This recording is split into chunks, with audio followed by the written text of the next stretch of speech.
여호와께서 이같이 명령하시기를 너희 각 사람은 먹을 만큼만 이것을 거둘지니 곧 너희 사람 수여대로 한 사람에 한 오멜씩 거두되 각 사람이 그의 장막에 있는 자들을 위하여 거둘지니라 하셨느니라. 이스라엘 자손이 그같이 하였더니 그 거둔 것이 많기도 하고 적기도 하나 오멜로 되어 본즉 많이 거둔 자도 남음이 없고 적게 거둔 자도 부족함이 없이 각 사람은 먹을 만큼만 거두었더라. 모세가 그들에게 이르기를 아무든지 아침까지 그것을 남겨두지 말라.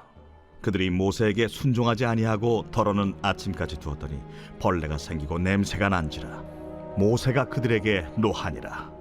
무리가 아침마다 각 사람은 먹을 만큼만 거두었고 햇볕이 뜨겁게 쬐면 그것이 쓰러졌더라.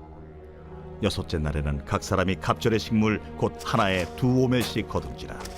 회중의 모든 지도자가 와서 모세에게 알리매 모세가 그들에게 이르되 여호와께서 이같이 말씀하셨느니라. 내일은 휴일이니 여호와께 거룩한 안식일이라. 너희가 구울 것은 굽고 삶을 것은 삶고 그 나머지는 다 너희를 위하여 아침까지 간수하라. 그들이 모세의 명령대로 아침까지 간수하였으나 냄새도 나지 아니하고 벌레도 생기지 아니한지라. 모세가 이르되 오늘은 그것을 먹으라. 오늘은 여호와의 안식일인즉 오늘은 너희가 들에서 그것을 얻지 못하리라. 엿새 동안은 너희가 그것을 거두되 일곱째 날은 안식일인즉 그 날에는 없으리라. 일곱째 날에 백성 중 어떤 사람들이 거두러 나갔다가 얻지 못하니라. 여호와께서 모세에게 이르시되 어느 때까지 너희가 내 계명과 내 율법을 지키지 아니하려느냐? 볼지어다 여호와가 너에게 안식일을 주므로 여섯째 날에는 이틀 양식을 너희에게 주는 것이니 너희는 각기 처소에 있고 일곱째 날에는 아무도 그의 처소에서 나오지 말지니라. 그러므로 백성이 일곱째 날에 안식하니라. 이스라엘 족속이 그 이름을 만나라 하였으며 가시같이 희고 맛은 꿀 섞은 과자 같았더라.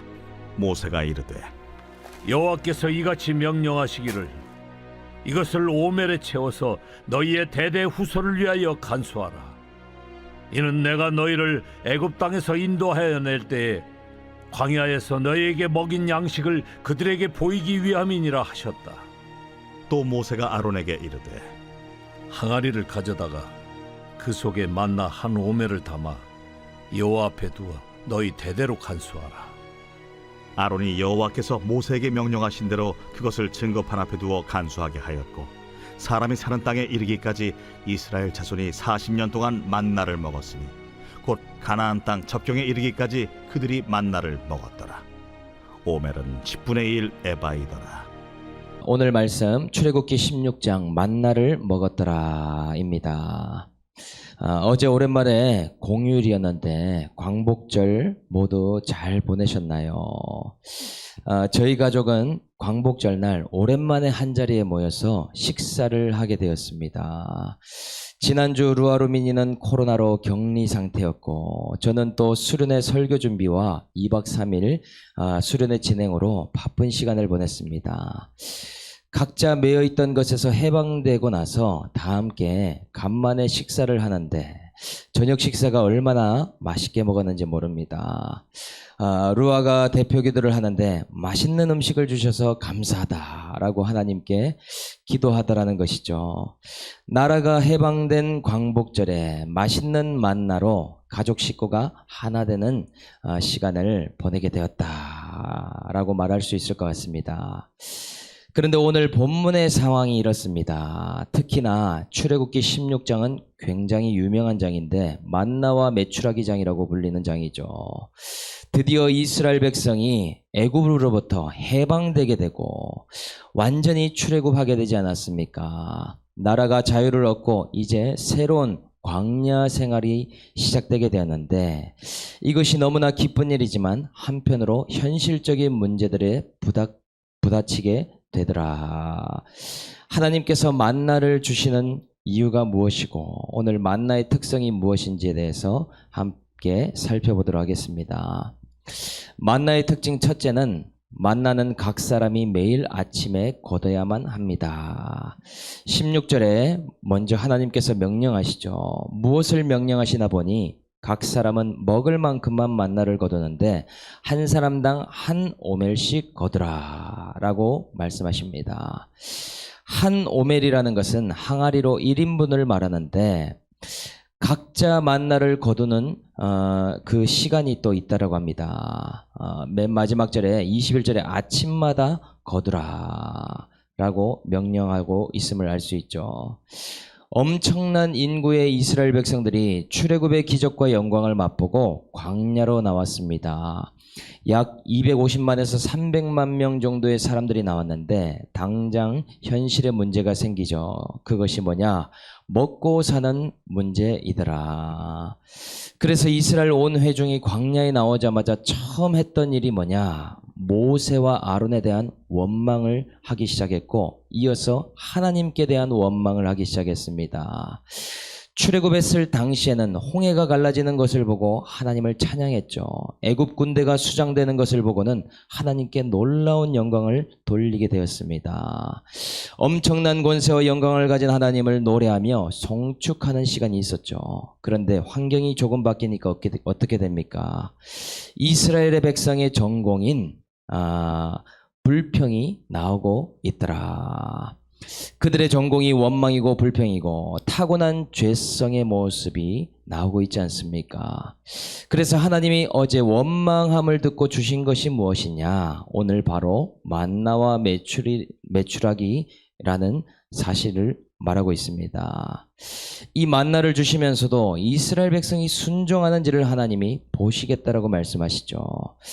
그러니 만나를 매일매일 거두는데도 규칙이 있습니다. 그 한 가지가 오늘 처음에 나온 것처럼 자신이 먹을 만큼 거둬야 하더라. 뷔페에 가면 이런 문구가 써져 있죠. 먹을 만큼만 덜어서 이용해 주십시오. 음식물 쓰레기가 많아서 지구가 아픕니다. 뭐 이런 비슷한 문구를 봤을 것입니다. 욕심을 내어서 내가 다 먹지도 못하는데 많이 가져오면 어떤 일이 있습니까? 당연히 남기게 되겠죠. 만나의 특징은 일용할 양식이라는 점이죠. 오래 둔다고 재놓고 먹을 수 있는 것이 아니고 냉장고가 있어서 보관할 수 있는 것이 아닙니다. 그러니 모세가 딱 이야기하죠. 19절에 모세가 그들에게 이르기를 아무든지 아침까지 그것을 남겨두지 말라. 이 말 뜻이 무슨 뜻입니까? 욕심부려서 많이 가져왔다가 남기는 일이 없게 하라는 것이죠. 매일매일 그날의 양식은 그날에 거두라고 이야기하다라는 것입니다. 어떤 결과가 생기기 때문에 이렇게 말합니까? 여름철에 집에 음식물 처리를 안 하고 그냥 두면 어떻게 되는가? 날파리가 먼저 생기기 시작합니다. 곰팡이가 피어오르기 시작합니다. 처음에는 음식 냄새였는데 그 음식이 부패하면서 심한 악취가 나게 되더라는 것이죠. 이 만나에도 동일한 일이 일어납니다. 그렇게 명령을 해도 인간의 죄성이 청개구리라 안 하는 사람이 꼭 있지 않습니까? 20절에 뭐라고 하는가? 그들이 모세에게 순종하지 아니하고 덜어는 아침까지 두었더니 벌레가 생기고 냄새가 난지라 모세가 그들에게 노하니라. 참 신기한 것이요. 욕심을 부린 만큼 벌레가 생긴다는 것이죠. 욕심의 크기만큼 악취가 나게 된다는 것입니다. 욕심은 만나를 썩게 만들고 부패하게 만들더라. 그런데 만나를 거둘 때 또 다른 규칙이 한 가지 더 있음을 보게 됩니다. 아까가 먹을 만큼 거두는 것이 중요했다면 두 번째는 타이밍이죠. 반드시 아침마다 거둬야 한다. 왜 그렇습니까? 만나가 열리는 타이밍, 시간이 한정되어 있기 때문입니다. 그것은 아침이기 때문에 게으름을 부리면 안 된다라는 것이죠. 만나를 유일하게 만날 수 있는 것이 바로 아침인데 이 만나를 포기하게 만드는 것은 나태와 게으름이라고 말할 수 있겠죠. 아침에 거두지 않을 때 무슨 문제가 생깁니까? 햇빛이 뜨거워지면 그것이 신기하게도 사라지더라. 21절 후반에 햇빛이 뜨겁게 쬐면 그것이 쓰러졌더라. 쓰러졌다는 말은 없어진다는 말입니다. 만나는 그야말로 하나님께서 이스라엘 백성들에게 주시는 매일의 은혜이죠. 그런데 은혜의 삶을 살지 못하는 경우가 있는데 그것은 만나를 거두는 게 귀찮다고 늦잠을 자거나 게으름을 부리는 일에서부터 오게 됩니다. 이 만나는 옆에 사람에게 줄 수가 없죠. 다 각자 먹을 만큼 챙겨오기 때문에 내가 챙기지 못하면 배고파도 그날은 굶어야 하는 것입니다. 누구에게도 탓할 수가 없는 일이 되는 것이죠. 욕심이 만나에 벌레와 악취를 생기게 만들었다면 나태는 이 이스라엘 백성들의 마음에 벌레와 악취가 생기게 만드는 것을 했죠. 굶는 것으로 하루 종일 짜증이 나게 되고 다른 사람에게 탓을 해봐도 그 환경을 바꿀 수가 없게 되는 것입니다. 결국 하나님께서는 원망불평의 인생을 그치라고 만나를 주셨는데 욕심과 게으름으로 인해서 다시 원망과 불평에 빠지는 그러한 악순환이 되게 되더라. 오늘날 만나는 무엇입니까? 바로 말씀이죠. 내가 지금의 말씀의 만나를 잘 챙겨 먹고 있는가 없는가를 뭐로 알 수 있는지 아십니까? 내 삶에 불평이 있나 없나를 보면 알 수 있다는 것이죠. 만나의 유무는 곧 원망의 유무로 이어지게 됩니다. 이 광야 같은 인생에 하나님이 나를 책임지시고 먹이시는 것이 안 보이면 어떻게 되겠습니까? 우리의 전공이 나오는 것이죠. 감사거리는 하나도 보이지 않게 됩니다. 원망이 쏟아지고 이렇게 하시려고 나를 부르셨냐라고 하는 불평의 말이 나오게 되어 있더라. 그래서 우리가 매일 말씀의 만나를 먹는 이유는 무엇인가? 만나는 하늘에서 내려오지 않습니까? 만나를 거두는 자는 거둘 때마다 하늘을 보게 돼 있습니다. 우리의 시선이 맨날 어디를 향하는가? 인생의 배고픈 나를 향해서 시선이 향하는 것이죠. 광야에서 고생하는 나만 보이게 됩니다. 광야의 환경만 보니 짜증이 나는 것이죠. 광야에서 내가 더 고생하는 것 같고 나는 불쌍하고 자기 연민에서 헤어나올 수 없게 되는 것 아닙니까? 그럴 때마다 무엇을 먹어야 하는가? 매일매일 거르지 않고 하늘 양식인 말씀의 만나를 먹어야 하더라. 특히나 아침마다 먹어야 되는 것이죠. 나의 삶을 어떻게 책임지시고 하나님이 나를 어떻게 인도하고 계시는지를 인식해야 불평이 사라질 것 아닙니까? 아, 하나님이 나를 버리지 않으시고 오늘도 지키시고 보호하고 계시구나. 고개를 들어 도움이 어디서 오는가를 보는 것이 매일의 말씀 묵상이고 큐티더라. 아침은 시작을 의미하죠. 나의 하루의 시작에 하나님을 향해 하늘을 향해 눈을 들고 고개를 들어 잠시 후에 들이닥칠 땡볕과 같은 고난을 견뎌내야 되는 것입니다. 저녁 추위와 배고픔과 같은 시련을 통과해야 하더라는 것이죠. 원망과 불평을 하지 않고 말입니다. 그래서 부흥회하고 기도하다가 기적을 경험하면 약발이 얼마나 가는지 아십니까? 딱 한 달 갑니다. 오늘 이스라엘 백성도 딱 한 달 갔죠. 6월절에서 한 달 지나고 원망이 나왔습니다. 예언과 입신과 안수받고 천국 지옥 체험을 하고 기적적인 치유를 경험해도 그것은 한 달밖에 가지 않는 것이죠. 그러한 기적들은 신앙의 본질이 아닙니다. 오히려 출애굽의 기적은 믿음의 시작일 뿐이더라는 것이죠. 그런데 말씀의 진짜 내공은 어디서 나타납니까? 만나처럼 매일 먹으면서 가다 보면 광야 생활 40년을 버티게 되는 것이죠. 출애굽의 기적은 한 달 가는데 반해 만나는 40년의 시간을 통과하는 힘으로 나타나더라. 고난 중에 말씀이 내공이 나오고 환난 중에 말씀의 힘이 드러나게 됩니다. 그래서 고된 일 하시는 분들이 밥심으로 산다라고 얘기하는데 광야 생활도 밥심으로 만나의 힘으로 살아가는 것이죠. 그런데 이 말씀을 먹을 때 조심해야 될 것이 두 가지가 있습니다. 그것은 만나를 대하는 나의 마음의 상태입니다. 욕심이나 게으름으로 말씀을 먹으면 반드시 문제가 생긴다. 기복과 자기의 정력으로 말씀을 대하게 되면 내 욕심 때문에 구하고 먹고 싶은 것만 편식하게 되는데 어떤 일이 일어나겠습니까? 그런 가운데 광야 생활이나 고난을 만나게 될 때 내 마음에 벌레가 생기기 시작합니다. 하나님 보시기에 악취가 생겨나는 인생이 되더라는 것이죠. 또다시 돌아오는 것은 하나님에 대한 원망뿐입니다. 또 게으름으로 말씀을 대하면 어떻게 됩니까? 말씀 뭐가 그게 중요한가? 그거 없어도 난 괜찮다라고 하면서 터부시하면서 매일매일 말씀 먹지 않게 되면 황당한 일이 생기는 것이죠. 그런 사람들의 특징이 만족과 자족이 없습니다. 내 영이 배가 고픈데 시선이 내게서 떨어지지 않는 일이 생기는 것이죠. 다람쥐 쳇바퀴 같은 광야 생활에서 보이는 건 사람뿐이고 환경뿐이기 때문에 자꾸 탓이나 불평이 나오는 신앙생활을 할 수밖에 없더라. 매일 만나는 하나님이 주어지게 하시는데 내가 먹을 만큼 거두기 위해서 이 새벽에 나오는 것이고 매일 큐티 말씀을 묵상하고 듣는 것이죠. 거두러 나가야만 먹을 수 있기 때문입니다. 오늘 우리는 욕심과 게으름을 버리고 매일의 만나를 통해서 각자의 광야 40년을 잘 통과할 수 있기를 주님의 이름으로 축복합니다. 만나의 특징 두 번째는 안식하는 가운데 먹게 하신다라는 사실입니다. 22절에 보니 하나님께서 여섯째 날에는 조금 다르게 거두라고 명령하십니다. 분명 평소에는 한 오멜씩 거두라고 하셨는데 특이하게도 여섯째 날에는 2오멜씩 거두라고 말씀하시더라. 그 이유가 무엇입니까? 23절에 나오죠. 내일은 휴일, 거룩한 안식일이기 때문에 이때만 이틀 분량으로 거두라라고 명령하고 있습니다. 창세기 이후에 하나님께서 처음으로 안식일에 대해서 언급하고 있는 내용입니다. 하나님이 여섯째 날까지 창조하시고 일곱째 날에 안식하셨더라라고 말씀하셨는데 오늘 보니 일곱째 날을 쉬라고 하신다는 것이죠. 만나를 거두고 먹는 일도 중요한 일이니까 매일 쉬지 않고 아침에 거두라고 한 것 아닙니까? 그런데 먹는 것보다 사는 것보다 한편으로 더 중요한 것이 무엇인가?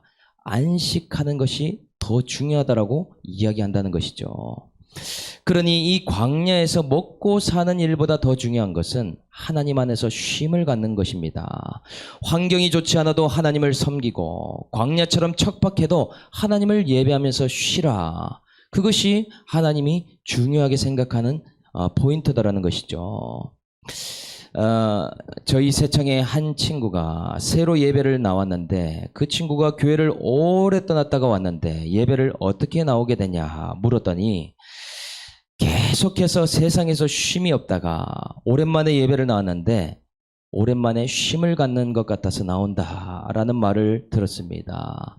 정확한 표현이지 않습니까? 안식일이 일주일의 첫 단추의 시작과도 같은데 매일 하루의 시작이 말씀의 만나를 거두는 것에서 시작된다면 일주일의 시작은 하나님 안에서 안식하는 것으로부터 시작되어야 된다는 것이죠.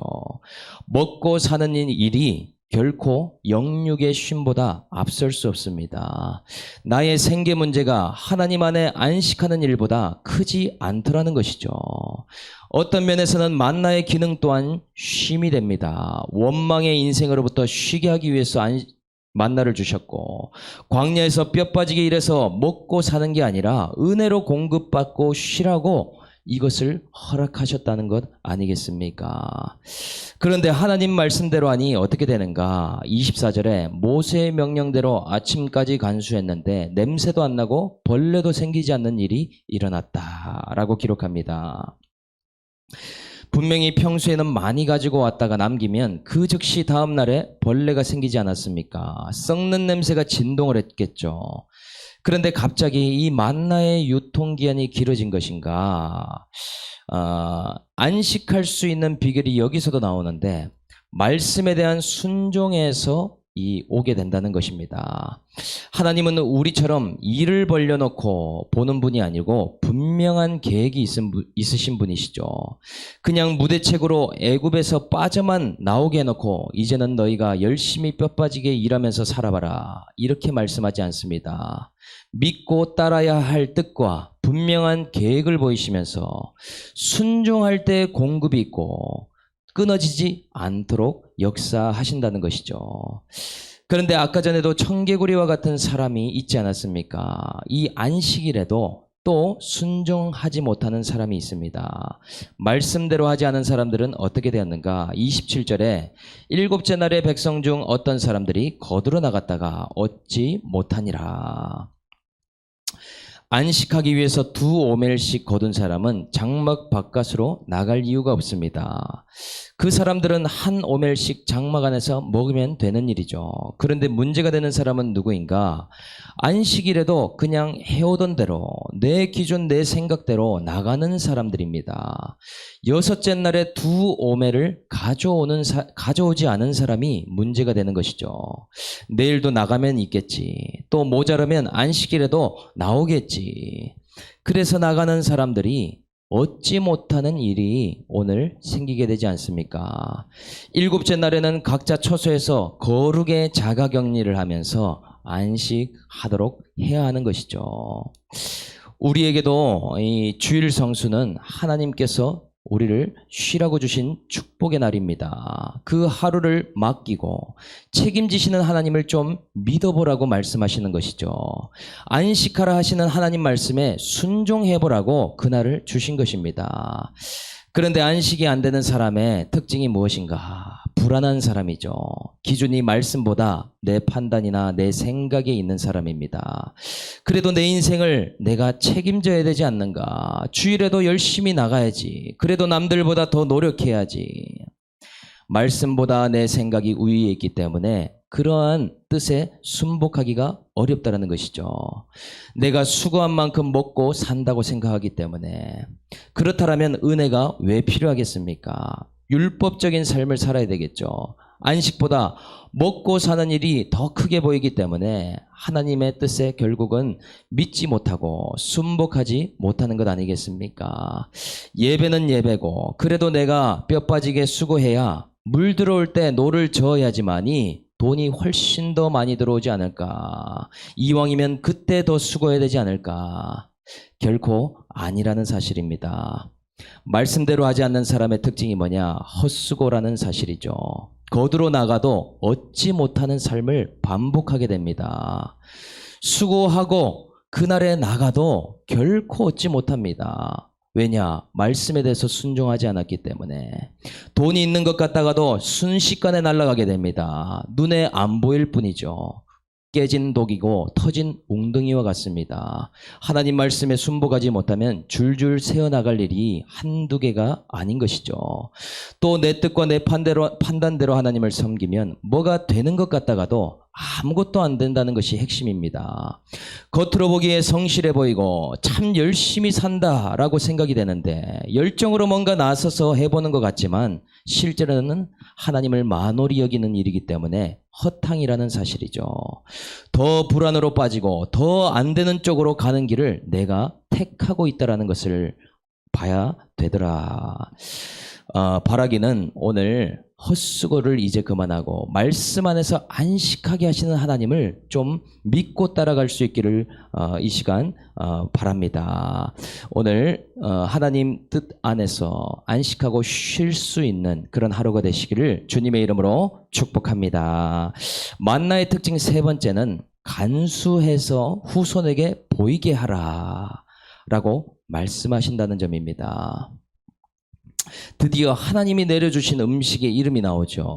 31절에 그 이름이 하나님이 주신 이름이 아니라 이스라엘 백성들이 붙인 이름이라고 말하고 있습니다. 뭐라고 합니까? 이스라엘 족속이 그 이름을 만나라 하였으며, 만나의 뜻은 알 수 없다, 신비롭다라는 뜻인데 하늘에서 내려온 이 음식을 설명할 길이 없는 것이죠.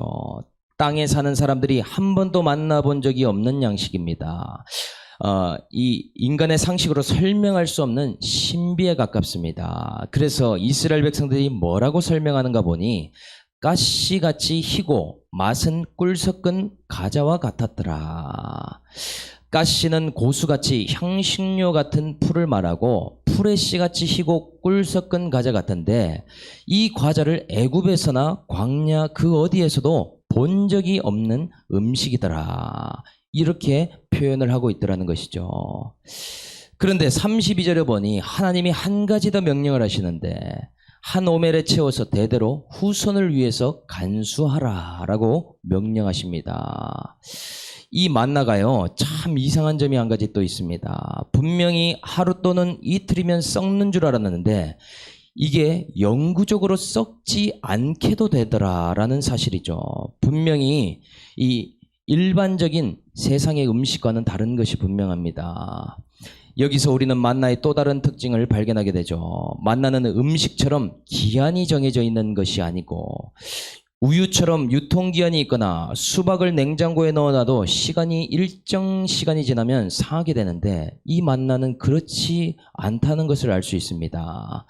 만나가 썩거나 문제가 생길 때가 언제이냐? 순종하지 않을 때라는 사실을 우리는 알게 되는 것이죠. 만나에게 포인트가 있는 것이 아니라 그 만나를 말씀대로 대하느냐 안 하느냐, 우리에게 포인트가 있다라는 사실을 발견할 수 있습니다. 순종하는 자에게는 만나는 결코 썩거나 벌레가 생길 이유가 없고 못 거둘 이유가 없더라는 것이죠. 그런데 모든 문제가 생기는 것은 순종하지 않는 자에게 생긴다. 못 거둘 뿐만 아니라 썩게 되고 벌레가 생기게 된다라는 사실을 우리가 본 것이죠. 그런데 하나님이 이것을 간수하라고 하시는 이유가 무엇인가? 나중에 후손들이 물어보지 않겠습니까? 할아버지, 할머니, 엄마, 아빠, 광야 40년을 어떻게 사셨어요? 사막에서 살 방법이 있었습니까? 물으면 그때 하나님이 이 만나를 보여주라는 것입니다. 하나님께서 40년 동안이나 매일같이 주셔서 우리가 부족함이 없이 먹고 입고 그 시간을 통과했다라고 보이라고 하나님이 말씀하신다는 겁니다. 그렇게 자녀들에게 후손들에게 보이려고 담은 만나는 40년이 지나도 썩지 않게 된다는 사실이죠. 한 오멜에 담아 이 만나를 간수하는데 이것을 후손의 믿음의 증거로 보이게 하시더라. 오늘 이것이 무엇을 말하는 것인가?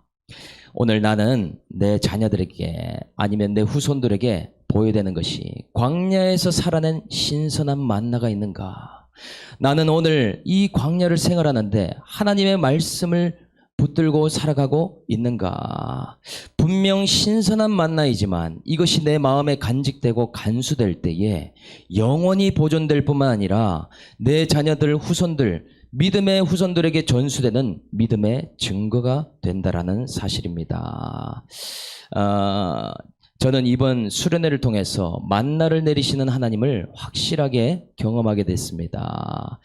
7월 26일이었던 이 자리였죠. 수련회에 대한 하나님의 기도 응답을 주셨는데 모든 것을 준비하고 공급하고 너희를 쉬고 누리게 하겠다. 제가 이것을 기도 수첩에 써놨었습니다. 그런데 환경은 전혀 아니었습니다. 큐티 본문에 그날 본문처럼 애굽 군대가 쫓아오기 시작하는데 루아가 코로나에 걸려서 수련회를 도대체 갈 수나 있는 것인가? 환경이 조여오기 시작했습니다. 폭우주의보가 내리면서 에어바운스 회사에서도 전화가 왔습니다. 다른 모든 스케줄이 취소되었는데 사장님께서도 취소하는 게 좋지 않겠냐고. 또한 단체 티셔츠는 택배 회사에서 분실했다고 순간 공중에서 분실되었다라고 이야기를 하면서 아이들을 티셔츠를 입힐 수 있는가 없는가. 아이들도 하나둘씩 걱정이 돼서 연락이 옵니다. 아프다는 친구, 비가 와서 못 가겠다는 친구. 그런 순간 가운데에 그런 하나님의 말씀이 생각이 나지 않더라는 것이죠. 환경이 바뀌니 불평이 나오고 하나님의 계획이 안 보이더라는 것입니다. 그런데 그 수련회 장소에서 저에게 주신 만나를 간수함으로 제 삶에 나타났던 하나님의 말씀을 그대로 증거하는 시간이 있었더라. 눈으로 젖은 땅을 걷게 하시면서 또 다음 날이 돼서 마른 땅을 걷게 하시면서 모두 수련회가 마치자마자 다시 비가 내리게 하시는 그 하나님께 우리는 영광을 돌리게 되는 시간이었습니다. 모든 여름 사역 가운데 함께 하신 하나님께 영광을 올려드립니다. 적용 질문 드리겠습니다. 매일 말씀의 만나를 거두는 데 있어서 게으름이 문제가 됩니까? 욕심을 부리는 것이 문제가 됩니까? 나는 일주일의 시작, 주일에 온전히 안식합니까? 예, 아니면 예배만 드리고 먹고 사는 일에 열중하고 있습니까? 내가 자녀들과 다음 세대에게 간수하며 보여줘야 할 만나의 것은 무엇인가요? 오늘 말씀 생각하면서 제가 한번 기도하겠습니다. 하나님 아버지, 질병에서 예수를 믿고 출애굽함으로 많은 기적을 경험했습니다. 그러나 저를 기다리고 있는 것은 계속된 광야였습니다. 그러한 광야에서 기적이 하나님을 붙들고 뜨겁게 기도하며 나아갔지만 말씀의 만나가 부족했기에 내 인생이 해석되지 않고 불평이 올라올 때가 있었음을 고백합니다. 믿음으로 신학교에 갔어도 어떻게 결혼은 하고 먹고 살 수 있을까? 고기 먹는 배부르는 인생이 오기나 할까? 그런 생각을 하면서 그 시간을 보냈습니다. 그런 저에게 지금까지도 매일의 만나와 매출하기로 입을 것 먹을 것 걱정하게 하지 않게 하시고 영의 양식까지 공급하고 계십니다. 하나님, 매일의 시작을 말씀의 만나로 시작하는 일에 게으르지 않게 하시고 일주일의 시작을 하나님 안에 안식함으로 살아나가는 법을 배워나갈 수 있도록 은혜를 베풀어 주시옵소서. 하나님, 내 판단, 내 기준으로 살기 때문에 헛수고의 인생을 살 때가 많음을 고백합니다. 내 노력과 내 수고의 대가로 살아가는 것이 아니라 하나님, 하루를 살아도 하나님이 주시는 은혜로 살아가는 것을 우리가 기억할 수 있도록 축복하여 주시옵소서. 그리하여서 평강과 안식이 우리 삶 가운데 충만하게 하여 주시고 아버지 하나님, 이 광야 가운데에서도 우리에게 하나님 쉬게 하시는 하나님의 놀라운 하나님 이 은혜를 기억할 수 있도록 주님 인도하여 주시옵소서. 이번 교육부서 모든 여름 사역을 불기둥과 구름기둥으로 만나와 매출하기로 채우신 하나님을 찬양합니다. 모든 영광과 찬송을 주님께 올려드리며 우리를 구원하신 예수 그리스도의 이름으로 간절히 기도드립니다. 아멘.